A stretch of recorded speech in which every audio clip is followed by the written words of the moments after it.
All right, hello everyone, and welcome to Kareem's Chemistry Corner. Oh yeah, we're back. And today we're going to be talking about activity series and single displacement.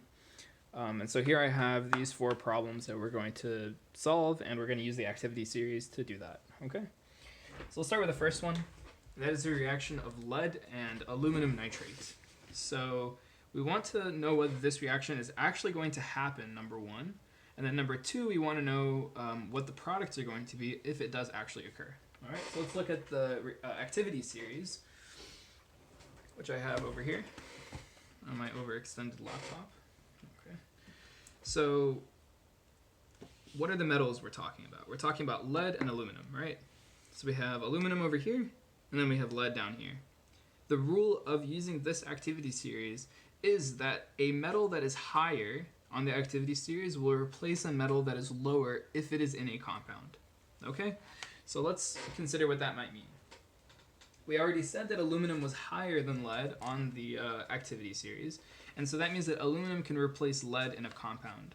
Now, aluminum is already in the compound, and lead is not in the compound. And so for us to say that aluminum is going to replace lead means that lead is more reactive than aluminum, which is not true. Aluminum is more reactive than lead based on what we just saw on the activity series. So this is actually going to be no reaction. There will be no reaction for this one because this is already the most stable form for our species. Okay? If we look at the example of aluminum and copper chloride, we can again consult the activity series to find aluminum and copper. Aluminum is higher than copper on the activity series, meaning that it's more reactive, also meaning that it's going to replace copper if copper is in a compound. Copper is in a compound, and so it will replace that copper. So the products are going to be AlCl3, aluminum chloride, and they will be copper. Oops. Solid copper. There we go. Why AlCl3? Well, it's aluminum with 3 chlorides because aluminum on the periodic table is going to always have a +3 charge. Now, this is solid aluminum, so this does not actually have that +3 charge, but aluminum in a compound does. Okay? And so this aluminum chloride is going to be AlCl3. Well, that's what all aluminum chloride is actually going to be, but the products are going to be aluminum chloride and copper. Okay? Copper is going to be a solid. The subscripts are important, so make sure that you include them. For zinc and sulfuric acid, we have zinc right here, and sulfuric acid contains hydrogen. So there's a hydrogen here. So we actually want to see what is the activity of that hydrogen. So since hydrogen is the reference, in this case it's red. Hydrogen is lower than magnesium, or zinc, sorry. Hydrogen is lower than zinc, so it's about that much lower. So zinc will replace hydrogen in a compound. So what we're saying here is that zinc is going to replace this hydrogen, these two hydrogens, excuse me. So they're going to leave as H2 gas. And then we're also going to end up with zinc sulfate.